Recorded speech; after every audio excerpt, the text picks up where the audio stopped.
Buying a home isn't just about square footage or location. It's about how the space makes people feel. And the truth is, some decorating choices can quietly turn off buyers before they've even given your home a chance. No one is buying this. In this video, I'll break down the 8 most common buyer turnoffs and show you simple ways to fix them. Let's begin. Now, before we even get into the entryway, let's talk about curb appeal. This is your first impression. The outside of the home is the buyer's very first impression of your home. If the yard looks messy, unruly front yard, meaning your plants are, going crazy all over the place, or you have a bunch of dead plants and the paint is peeling, or if you have a porch that feels neglected, buyers already start forming doubts. I've had buyers that pull up in front of the house and as soon as they see the yard is a mess, they don't even bother going in. But the good news is curb appeal is one of the easiest things to improve. A fresh layer of mulch, some potted plants, or even string lights on the patio can instantly make the home feel more inviting. Also, don't neglect cleaning cobwebs and other things that might make it look like it hasn't been taken care of. Let me show you what I mean. This is an example of a yard and how we can improve it. Hey guys, here's an example of what I mean by curb appeal. So this part of the house, if you can see it, it's very unruly. The hose out there, the first thing that I will do is clean up this whole thing. And by that, I mean removing all this. Check this out. It's like it's blocking everything. Some of them are dead. And this one's the same thing. And then you have other stuff going on here. And then you have all these other stuff going in around here, So the first thing I would do here is remove all the small stuff. I'm probably gonna keep that just because it looks big and hard to move. Then maybe keep those 2 white pots just because the sewer thing over there, I kind of want to distract from it. Then I don't know if you can see it, but there's weeds. See, there's weeds here. I would pull those off and make sure that it's dead. And then once I remove everything, that's when I start bringing back some of the pots and just to see how it looks. But definitely, if I was fixing this, or once we fix it, I'm gonna remove this, I'm gonna remove that, I'm gonna remove that. And I don't know what I'm gonna do with this, but maybe remove this guy, move him somewhere else. But those 2, I guess you can leave it there. But again, look at this. That's full of weeds. So I'm just gonna, fix that. And then if I have extra budget, I'll lay new ground covering just so this would look nice. So hopefully you get the idea. Less is more. And cleanliness also. Okay, continuing on with curb appeal leading to the door. Again, these things I might reposition just because they seem to look like a mess that it's just been put on there. And then over here, I'm probably just gonna clean this up. You can keep it. Now over here, I don't know how I really feel about these things. Maybe I'm gonna take out all those small little plants and this one. And then if you see, I don't know if you can tell by the video, the door is a little bit weathered, and then you have very old hardware. If there's the budget for it, I would most likely probably refinish this, just restain it and polish these guys. It's gonna make it look much nicer once you polish them. But then again, also, if I could find another set of hardware that kind of matches the edge of the door, I might as well replace it with a newer version. So that way, it's gonna look nice when you approach the door, basically. Now, once they step inside, that first impression continues. The entryway sets the tone for the whole house. If a buyer walks into piles of shoes, coats, and bags, it feels cramped and stressful. The fix is simple. Less is more. a slim bench with a hidden storage, a couple of hooks on the wall, and maybe a small tray for keys make it feel calm and welcoming. Flow matters too. Without it, buyers don't know where to look or where to walk. You gotta lead them and show them how the house flows. I've been in houses where once you walk in, you don't know where to go. Left, right, straight. Okay, here's another example of a foyer. Okay, once you enter the door, the first impression or second impression continues. And if you can see here, this is very dark because the window is over there, which is blocked by this one. And then the other window is over there by the living room. So what I always tell my clients, and sometimes what I would do is I would put a note by the light switch and I would say, don't turn off the lights. So that way when someone comes in, it's bright. Now, the other thing is, if you see this foyer, I mean, there's so many things going on over here. Check this out. Check this out. The shoes and the slippers. What's that? The dog stuff. Two different rugs. And you even have this. And then over here, so we're gonna clean this up. I'm gonna show you kind of how I would present it, and then I'll show you the after. Now let's continue inside and talk about what I call decorating disasters. Sometimes it's not the home itself that turns buyers off. It's how it's decorated. And hey, look, I get it. We all live in our homes. We make them ours. But what you have to remember, you're selling. The goal is to shift from living comfortably to showing beautifully. Let's start with personal overload. You know what I mean? Walls filled with family photos, kids' artwork, or a whole shelf of collectible figurines. Now, that's you and that's great. But buyers need to imagine themselves there. Try keeping just a few personal touches, then balance them out with neutral art or greenery. You want it to feel warm, not personal. Okay, check out what I did with this foyer that I just cleaned up. Hey guys, so this is the after of the foyer. As you can see, cleared out a lot of stuff on there. We just left two of those things. And then over here, there was an extra pillow here. And it was just kind of flopping all over the place. And so we decided to take it out. The only thing that I wanna, I mean, and this is just me, is that, you know, I don't like seeing wires like that. If I could, I'd do something with it just to clean it up. I mean, I could, but I'm not doing it right now. But anyway, this is the foyer. As you can see, also, we took out the two mats that were there. Now, you can put the other bigger mat on here, just so when you're showing the house, you can have them remove their shoes. But like right now, it's fine, it's nice, it doesn't look messy. And here's another part that there was a lot of knickknacks over there, and we removed that also. So again, this is the after of the foyer, cleaned up. As you can see, pretty simple, and makes a lot of difference. Hey, if you're finding these tips helpful, go ahead and hit that like button. It really helps more people see this video. And if you want more home selling advice, market insights, and real-world examples of what actually makes buyers say yes, make sure to subscribe so you don't miss the next one. Next up, mismatch furniture. Sometimes a room ends up with random pieces collected over the years. Different styles, different colors, and it ends up feeling chaotic. Here's the trick. You don't need to match everything. Just create a sense of cohesion. Use a unifying element like similar throw pillows, matching texture, or one shared accent color to make the space feel intentional. And then there's the dull color palette. Come on now, we've all seen it.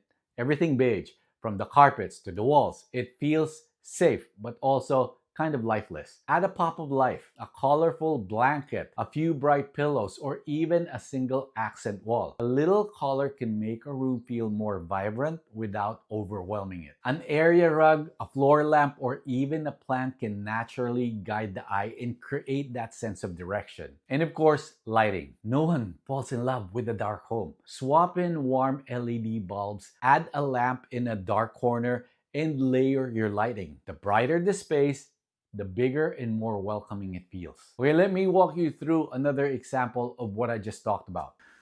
Okay, continuing on to the living room. One of the things that I talked about was blank walls or empty walls or whatnot. This particular wall, if you see it, there seems to be a lot of things going on.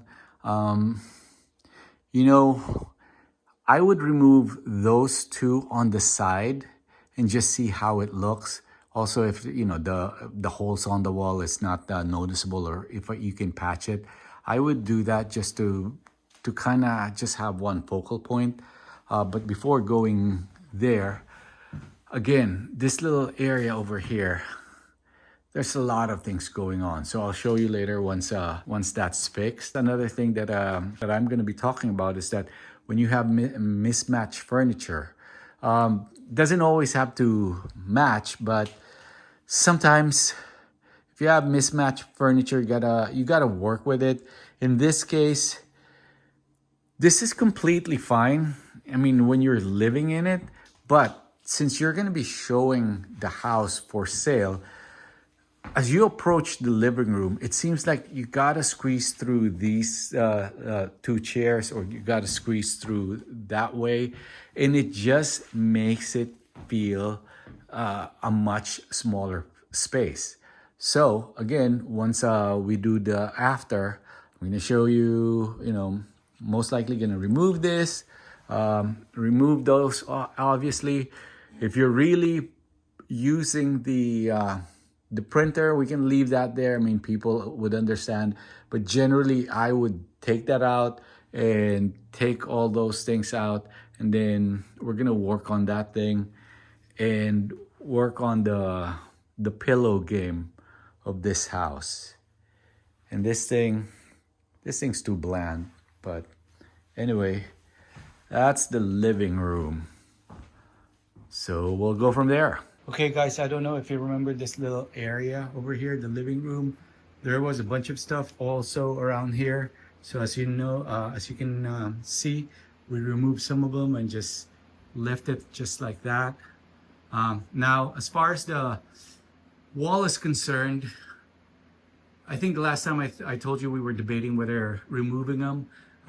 We just left it at that just because it was going to be kind of more work to remove it, patch up the holes and stuff.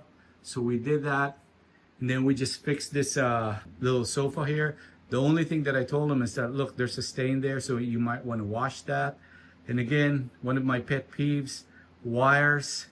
If that was something that we can hide, that would be great. And then over here, they had a bunch of stuff that I think is dysfunctions as a kind of like an office also. So they had office supplies over there. I wanted to really take that out, but I didn't know what to put all over there. So we just left it.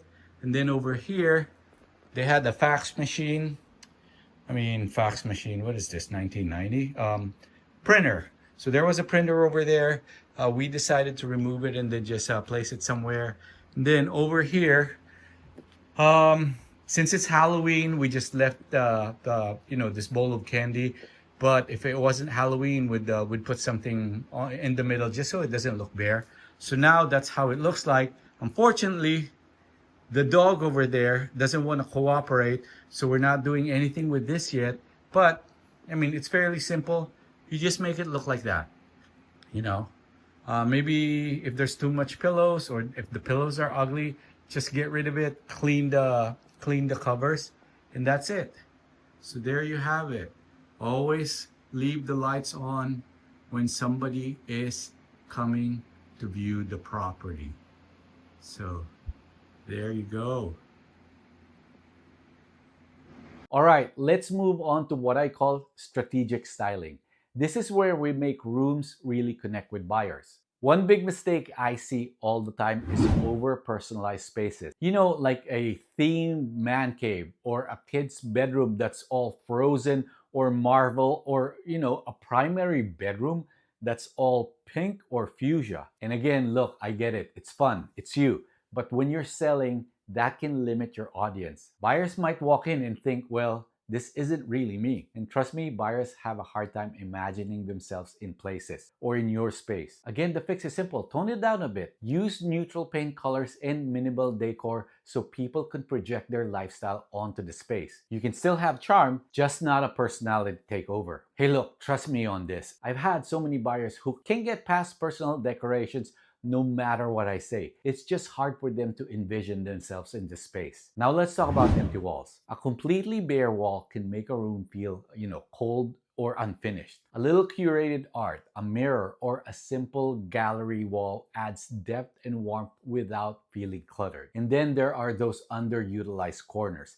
Every corner is an opportunity to add value. A small reading nook, a standing lamp with a cozy chair, or even a tall plant can make a room feel more intentional. The goal here is balance, enough style to make it feel inviting, but neutral enough to let buyers see their own story. All right, now let's move beyond the big stuff and talk about little details that make a huge difference. Because the reality, these small things are what buyers notice the most. Let's start with outdated hardware and fixtures. You'd be surprised how much those old brass doorknobs, dated faucets, painted over door hinges, and shiny gold light fixtures can age a space. Hey guys, this is one of the things that I mean. Hinges that are painted over. I mean, for me, this is just sloppy. You gotta take it out, clean it, so that way it stands out. I mean, this signals sloppy work to me. The good news, you don't need a full remodel. Swap them out for something clean and modern. Brushed nickel, even simple chrome. It's an inexpensive way to make the whole home feel updated. Here's a hack for you. If you have those brass fixtures and hinges and you don't want to replace them, you can clean them up and make them look like new. Now, it's still gonna look dated, but when it's clean and shiny, it actually makes it look better. Now let's step outside for a second, because neglected outdoor areas are a big one. If the backyard looks tired or the patio furniture is weathered, it gives buyers the impression that the home hasn't been cared for. Okay, now let me show you what I mean by a backyard that's unruly. So check this out. You've got a fallen table over there, kind of another table over here. This is actually nice. We can just fix that up. Then you've got two grills over there, and the side hill is just unruly. Now, that's going to be a lot of expense to fix that. Maybe the best thing for that is just to clean it up, and those two hide away to the side. And then this little what do you call this, patio pergola or whatever, it's underneath a mat right here, but it's a little bit tattered on the side. I don't know if you can see that right there. I'd probably get rid of it, maybe put a new one, or if you can't put a new one, just take it out. And then this thing is not actually bad. It's just faded. And then I don't know if you can tell by the video, this thing is a little bit crooked, so I'll probably straighten that out. And then in terms of the plants over there, again, look at that. That's completely messy. You got so many things going on over here, let alone some of the dead plants going on over there. And then the same thing over here. You've got bare stuff, and then all of a sudden you got stuff here. So just clean this up. I think the best way to take care of this is either clean it up and then put mulch, if you have the budget, but you can definitely just clean those up. And then over here, I think I'll just leave this, because you just have a bunch of planter stuff going on, so that should be fine. But I would also clean those stuff over here, right there in the back. And then the side yard, we're not going to go there, but basically you get the idea. Just clean. Get rid of, okay, here's a great example. A plant that's overgrown, and then you have these little borders that are broken. So those are things also that you wanna, it's better taking that out. I mean, it's just ugly. and again unruly, and then you got dead plants over here. Again, just get rid of that. So that's what a backyard shouldn't look like when you're about to sell. You know, clean it up. And here's a sneaky one: lingering odors. This is something you might not even notice anymore, but buyers definitely will. Whether it's pets, smoke, or strong cooking smells, unpleasant odors can completely kill the vibe. Quick story: when we bought our house, there was a smell that was really strong. It was the spices that the seller was using. Now, they've lived in the house for years and years, and chances are for them it's normal. I mean, the smell was super powerful. It was on the drapes, the carpets, on the cabinets, everything. I kid you not, when the inspector came and opened one of the cabinets, his head snapped back like this, like opening it like this and go boom, went like that. No kidding. That's how strong the smell was. Now, the house was nice and it was in one of the most sought after neighborhood here in Castro Valley. Nobody bid on it because, in my personal opinion, the smell was overwhelming. It turned off a lot of buyers. When my wife said she wanted the house, I had to ask her several times if not only could she handle the smell, but could she remove it? Because between her and I, she is more sensitive to smell. Listen, before selling, ask your realtor if they smell anything that needs to be taken care of. And no matter what,